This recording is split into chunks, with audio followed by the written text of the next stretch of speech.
Jesus' last week began here at the Mount of Olives. Now, as you see here, the top of the hill where the people are, that is actually the Mount of Olives. You can see how it looks out over the city. Now, granted, when we see all of these things that are built up, most of this would not have been there during the time of Jesus. But I want us to start here because it's here at the Mount of Olives that Jesus will come from there and make his way down to Jerusalem that first week. He'll come from the top of the Mount of Olives, go down into the Kidron Valley, which we'll look at later, and then back up to the mount where Jerusalem is. Here's another picture of the Mount of Olives, and you can see at the top of the hill, that's the Mount of Olives, and so that would be, this picture is looking from Jerusalem over to the Mount of Olives. And so you can see that when Jesus came from the Mount of Olives, he could have been able to look down at the city. When you think about the story as he traveled into the city on Palm Sunday, the triumphal entry, and you think about the idea of him weeping over the city as he's looking out over it. Here's another picture of the Mount of Olives. You can see it up, the buildings up the top. And down below there you see some vegetation, some trees. That would be getting into the area of what we call the Kidron Valley, which literally is a valley. So you have the Mount of Olives up on one side of the hill, then the Kidron Valley down below, and then on the other side would be Jerusalem, which is the temple would have been on a mount. And this Kidron Valley also would be the area where we have Gethsemane, and this would be the area where Jesus went after the Last Supper, and we'll come to that again in a little bit.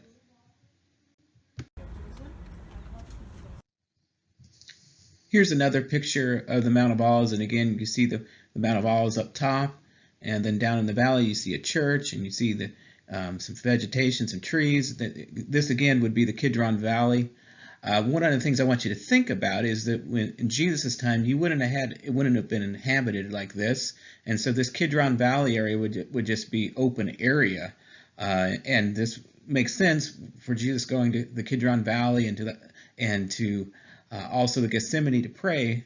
He would have been by himself. And also one of the things I want you to think about is that how close Jerusalem, where this picture is taken from, is to the Mount of Olives. You can see when we start thinking about the idea of the Kidron Valley and the Mount of Olives, sometimes we read that in the Bible and we don't realize just how close to Jerusalem that really was. And also I want you to be thinking about the idea that on the triumphal entry that Jesus comes down from the Mount of Olives, goes down into the Kidron Valley, and then comes back up into the city, the mount, to the Temple Mount. So that's kind of the picture that I want you to think about how the week starts of Holy Week. You see here a model of the city of Jerusalem in Jesus' time. This was located at the Israel Museum, and as I understand it, an archaeologist from Israel, from Hebrew University there in Jerusalem, took him 11 years to build this model. And actually, this was not the original location of this model. They moved it, and it took, I think, 3 more years just to move it here. Now, part of the reason I'm showing you this model is because it helps you visualize what Jerusalem really would have looked like in Jesus' time. During this presentation, I'm going to show you a lot of different places and what they look like now, but they look like much differently now than they did back then. A couple of things or so here that I want you to notice. First of all, on the right of this model, you'll see the valley, which that's the Kidron Valley that we just looked at. Also, that you'll notice at the top of the model, the big structure there, that would be the temple. And one of the things I want you to notice is that the temple is on the very eastern edge of the city of Jerusalem. Just below that, you'll see a walled area, and that was what we would call the city of David.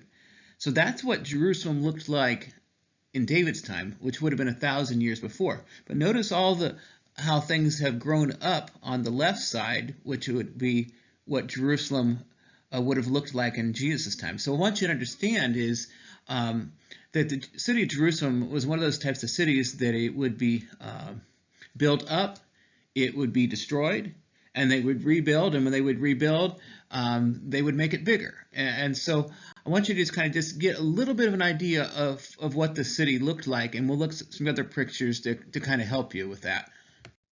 Here's another picture of the model of Jerusalem from the south side, and you can see how the city of Jerusalem, it grows up and how it's so much more on the west side, and so how it's much bigger than what we saw there with just the city of David. Also notice at the bottom of this picture the wall, and so that would give you a little bit of an idea of what, we hear about these cities in the Bible having walls, and this would give us a little bit of an idea of what the southern wall looked like.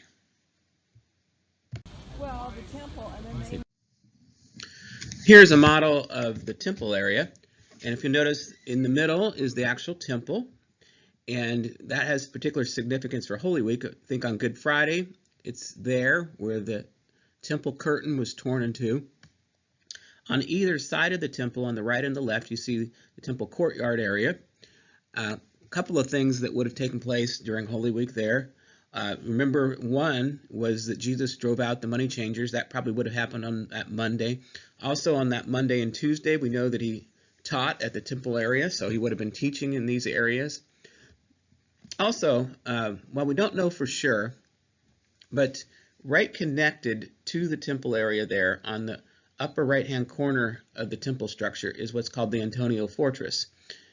Now, we know that Herod the Great built that. Basically, the Romans soldiers would be there, and it would be they would be close to the temple area to protect that area.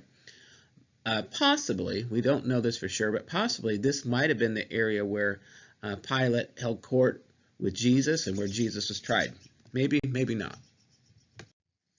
Here's another picture of Jerusalem, and specifically of the city of David. And one thing I would just add is notice we talk about the Temple Mount, and notice how the city of David, how it goes from the south to the north, and how it goes up, and that the temple is at the top and forming a mount. Here's another picture of Jerusalem, and one thing I want you to note in this picture, near the top of the page, you'll see a woman in white. Right about where she's standing would be the southwest part of the city. And I mention that because it's right around that area is where the upper room would have been, and we'll look at a picture of that later on. And so when we think of the Last Supper, that's around the area where that would have been located. Also, it's right around that area where the home of Caiaphas was, the high priest. And you remember when Jesus gets arrested, they take him there. So keep that in mind for future pictures. Here is the Western Wall, or as some people call it, the Wailing Wall. And I'll show some other pictures of this in just a second, but one of the things I want you to notice here, you see the Golden Dome, and that is one of the holy sites for the Muslims. Actually, Jerusalem is the third most holy site for them. And right where that is located is where the original temple would have sat. And so what you see remaining, when we start talking about the Western Wall, that is what is remaining of the temple courts, okay? And so that's why there's so much controversy, particularly in Jerusalem, between the Jews and the Muslims.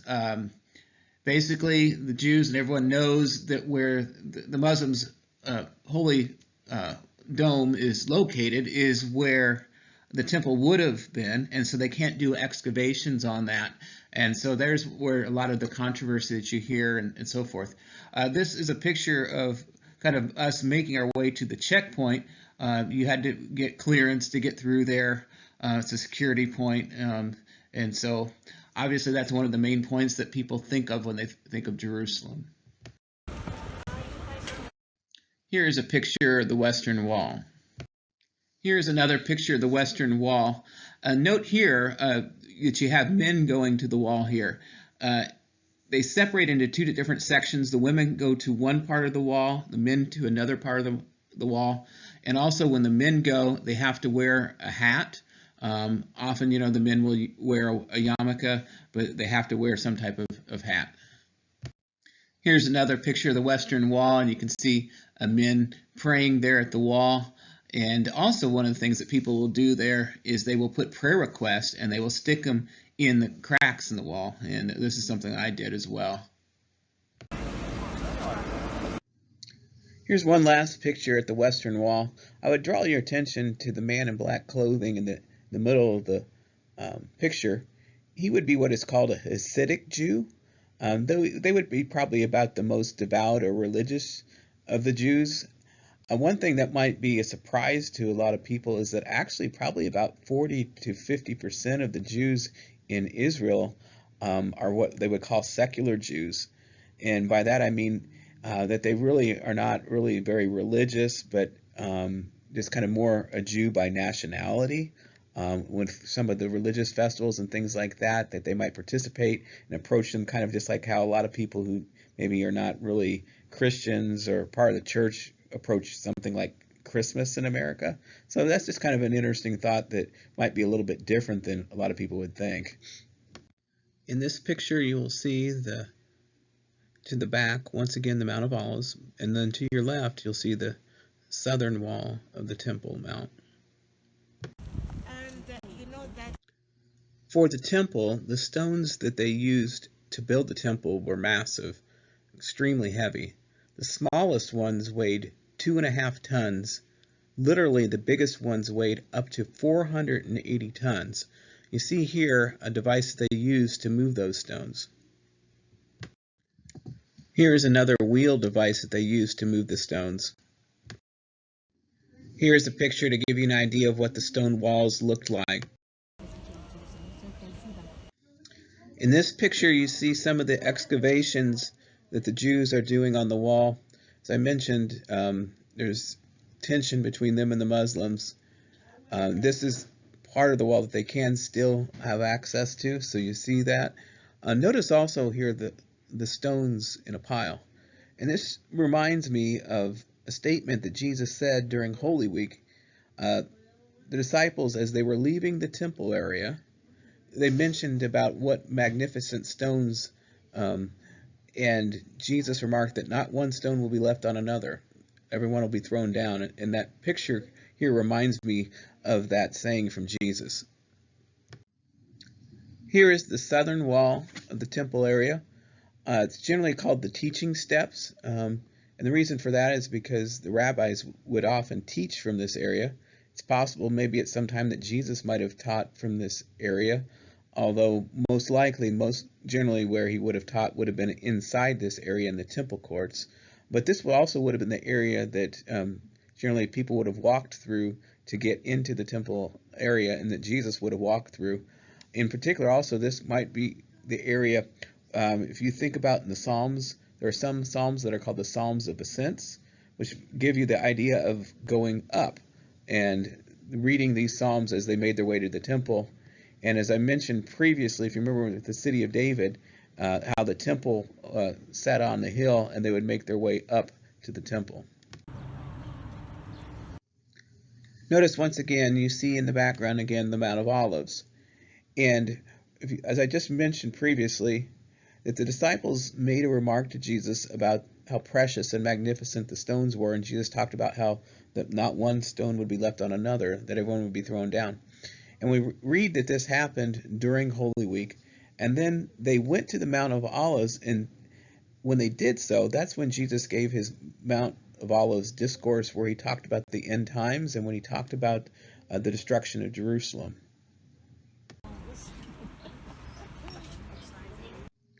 Here's another picture of the teaching steps.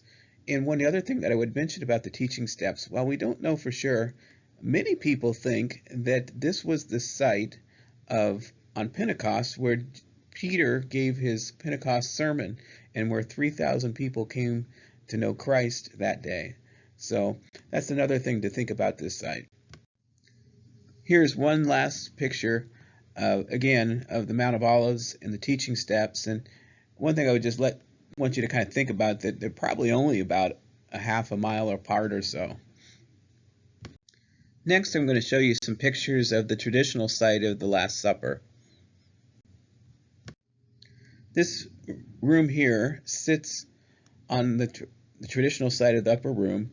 This room here actually was built in the Middle Ages, so it wouldn't be the exact room, but it sits on the location of what we think was the upper room, or at least many people think was.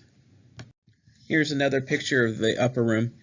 Also, in addition to thinking about the Last Supper occurring at the upper room, also the book of Acts talks about that after Jesus ascended, that the disciples and the early church, they all gathered in the upper room to pray before Pentecost, and also that in the upper room, this could be the location of the upper room where Pentecost actually occurred. So that's something else to think about. Here's another picture of the upper room.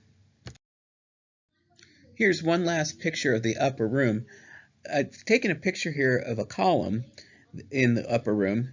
Unfortunately, it didn't come out quite as well as I would have hoped, but this is actually a picture of a pelican.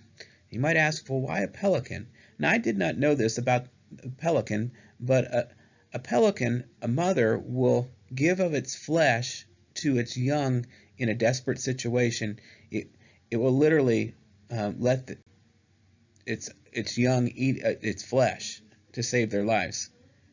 Think about the obvious parallels here between this idea and that of Holy Communion and what took place in the upper room when Jesus talked about, this is my body given for you. Do this in remembrance of me. Here's another picture yet again of the Mount of Olives. After the disciples left the upper room with Jesus on the night before Jesus was crucified, they left the upper room, which is on the southwest side of the city, and they made their way all the way over here east of the city, outside of the city at the Mount of Olives. And this is where they went. As you'll see here, there's a picture. Actually, today there's a present Jewish cemetery there, and I'll explain more about that in the next picture. Now here at the Mount of Olives, one thing that the Jews believe is that the Messiah will return to the Mount of Olives. In Zechariah 14, verse 4, it talks about the Lord standing on the Mount of Olives east of Jerusalem. And if you also think about this, it makes sense because it's from this location that Jesus ascended to heaven. He went to the Mount of Olives before he ascended to heaven. We also believe, at least I believe, and I think many Christians believe, that this is where he will come back at the Mount of Olives. Now, how does that apply to this cemetery? A few things here. When they bury the people there, they bury them with their feet facing Jerusalem. So like the idea that they could just stand up and that they'd be looking at Jerusalem. So kind of the idea of preparing for when the Messiah comes back. Also notice in some of these tombs the square holes, and that's the idea for light to shine on them. And then also, this is hard to see in this picture, but you'll see some stones also on these tombs. Kind of similar to the idea of in our culture where we will put flowers on a tomb. Instead, they will leave stones. And I believe the reason is the idea that you think about flowers, they fade, they wilt, they die, but a stone remains. And even think about the idea of the name that Jesus gave for Simon. He called him Peter, which means rock. And you think of something about a rock, you think of something that lasts, that endures. This here is a picture of the Kidron Valley.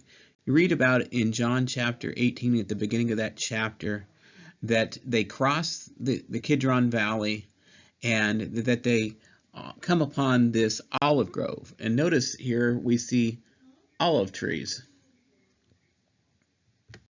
Here is the Church of All Nations. It's built over the rock where Jesus supposedly prayed in the Garden of Gethsemane.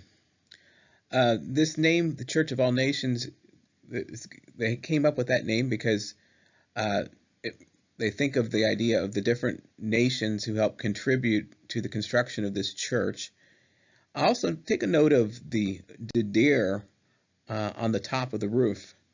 And that refers to Psalm 42:1. You might think of the chorus as the deer. That verse begins by saying, "As the deer panteth for the water, so my soul longeth after thee." This is the Garden of Gethsemane. Now, if you remember, after they crossed the Kidron Valley, they came to Gethsemane. Jesus, Peter, James, and John, they prayed in the Garden of Gethsemane. Now, that name Gethsemane actually means oil press. Notice here the olive trees. In Israel, an olive tree represents the idea of peace. And one of the main things that you see a lot in Israel, they are known for their olive oil, and they press it from the olive trees. And think about what Isaiah 53 says, that Jesus was crushed for our iniquities. You see how that goes together, and so it makes sense that Jesus would choose this place to pray before he went to the cross. Olive trees can live for an amazingly long time. Botanists have examined this particular olive tree and believe that it is actually 3,000 years old, which that would go back to the time of King David. Here in Gethsemane, remember that Jesus sweat drops of blood, and after he finished praying, remember that Judas comes and betrays him with a kiss, and then he is arrested here in this garden. After Jesus was arrested, they took him first to the home of Annas, and then they took him to the home of Caiaphas, and Caiaphas was the high priest. Caiaphas was the son-in-law of Annas. Jesus was questioned, and it's believed that he was put in this pit in Caiaphas's home, and you see that he likely was bound here. Here's another picture of where Jesus was imprisoned. Notice here the hole at the top of this pit, and it was a decent ways down to get that far down to where Jesus was imprisoned. Here's another picture of where Jesus was believed to be imprisoned. This is the remains of a road right near the home of Caiaphas, and likely Jesus would have been led on this road from the house of Caiaphas on to Pilate. The next series of pictures I'm going to show you are of the Via Dolorosa, which there are 14 stations of the cross. It starts with where Jesus was condemned by Pilate and ends at the tomb. Here's the first station where Jesus was condemned by Pilate. Now, I'm not going to show you all 14, but I'll show you several of them here.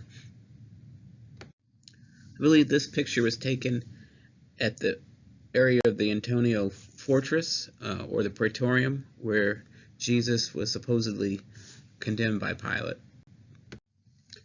Here is a sign of the Way of the Cross, the Via Dolorosa, and just want you to see here just how that it's kind of jagged. It's not like a straight shot from the Praetorium to the tomb. It kind of jags this way and that way. This is the second station of the cross where Jesus was given the cross to carry. This is another picture of the second station of the cross, and you can see more clearly here Jesus being given the cross to carry. Here's a picture of the Via Dolorosa to give you just an idea of how narrow the road is, and just kind of give you an idea of what the architecture looks like. Here's another picture along the way of the Via Dolorosa. Here's another picture of the Via Dolorosa, the third station of the cross, where Jesus supposedly fell for the first time. Here's the fourth station of the cross, and I believe it was here that it's believed that Jesus met his mother along the way to the cross. Here's the fifth station of the cross, and here it was supposedly where Simon of Cyrene took the cross to carry it for Jesus. Here's another picture of the Via Dolorosa. Just to give you an idea of what it looks like, you'll see that there are different shops and things like that along the way. Here's a picture of my left hand. There's a legend that Jesus touched this place with his left hand, and that it melded the rock and made a handprint. Here is the sixth station of the cross, and supposedly here a woman named Veronica wiped the sweat from Jesus' face with a cloth. This is difficult to read, but in this picture, but it says something to the effect of Veronica, face of Christ. This is the seventh station of the cross, where Jesus supposedly fell for the second time. Here is the seventh station of the cross, and at this place, supposedly Jesus fell for the second time. This is the eighth station of the cross, and in this picture, if you might be able to tell, Jesus is talking to the women, giving them a word of comfort, and you can read about that in Luke chapter 23 at verse 28. This is a picture of the Church of the Holy Sepulchre. Sepulchre means burial place. So actually 5 of the stations of the cross, 10 through 14, are located here at this church. Most notably here is the tomb, or at least the traditional spot of the tomb, as well as the place of the cross where Jesus was crucified. I did go ahead and omit the station number 9, but several of the pictures that you're going to see from this point forward will be from this location. Here is a picture of the outside of the Church of the Holy Sepulchre. Here's another picture of the Church of the Holy Sepulchre. Here is one more picture of the Church of the Holy Sepulchre. One thing I'll mention here is that it's pretty common in Israel that they will put churches over the sites where there are holy places of significance from the Bible. So like with here being the tomb and the site of the cross, they put a church here. You get the same type of thing like in Bethlehem with the manger and so on. Here is the traditional site of Golgotha, where they believe Jesus might have been crucified. Enclosed in the glass there is the rock where, on the hill of Golgotha where he might have been crucified. Here's another lower picture of Golgotha. Notice the crack in the rock. It's believed that when Jesus was crucified, we know that there was an earthquake, the ground shook, and so that's believed to be that spot. Also, traditionally, it's believed that this is the same place where Adam and Eve sinned. So notice the significance that you have where the fall takes place with Adam and Eve sinning, and then with redemption happening here through the cross when Jesus dies for our sins.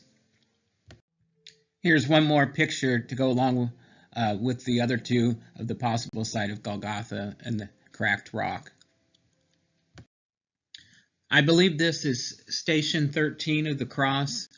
Actually, the last one, the cross, would have been station 12. But here is where, supposedly, when they took him off the cross, they laid him here. Now, one thing I want to mention, when we start looking at some of these sites, like when we start thinking about Golgotha and also the site of the tomb, we can't say with 100% certainty where these events took place. And so there are multiple theories on where these places actually were. We just looked at previously the other one, which is the traditional site of Golgotha, and I would say the most likely. But we went to another place called the Garden Tomb, and if you look at this formation, Golgotha means the place of the skull. And people used to think that this place, at least over the years, a lot of people think looks like that. And especially previously, I guess part of the formation about 4 or 5 years ago broke off, and that previously it looked even more like a skull. Regardless, I wanted to kind of give you a few pictures of this place to kind of give you an idea of more likely what Golgotha would have actually looked like. Right now, with the traditional site, you have a church over it, so you don't really get the feel of what it might have actually looked like. And so this other site at least gives us an idea of what Golgotha might have more actually looked like. Here's another picture of the possible Golgotha site at the Garden Tomb. Here's another picture of the Golgotha site at the Garden Tomb. And here's one more picture of the possible Golgotha site at the Garden Tomb. And notice even here, you'll see some buses there, parking lot. It's kind of strange how you get these very ancient biblical sites and they're in the midst of just, modern buildings and so forth. This picture here is taken back at the Church of the Holy Sepulchre. This is what they believe to actually be the empty tomb. And you can see people going in there. And you can't take any pictures inside that. But this is where the most likely place of the empty tomb. This is a picture of a dome in the Church of the Holy Sepulchre, and it's over where the tomb is. And one thing I'll mention, part of the reason why we have good reason to believe that this is this original site of the tomb is 100 years after Jesus was crucified, the Roman Emperor Hadrian built a Roman temple for his god Jupiter here. And apparently he did this because Christians, even at that time, were coming to this site to see the tomb.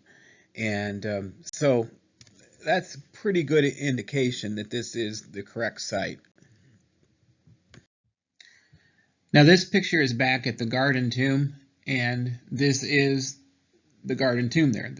There's an empty tomb, and again, this could be a possible site of the empty tomb. I think the other one is more likely, but at the very least, this one gives us, I guess you might say, a good idea of what one of the tombs back then would have looked like. Here's another picture of the Garden Tomb, and you see here people entering the tomb and in line to go into the tomb. Here's a picture of the inside of the Garden Tomb. Now I mentioned that the other one at the traditional site at the Church of the Holy Sepulchre, that you can't take pictures in that one, but you can take pictures of this one. So this gives you an idea at least of what the inside of a tomb back then would have looked like. Here's another picture of the inside of the Garden Tomb.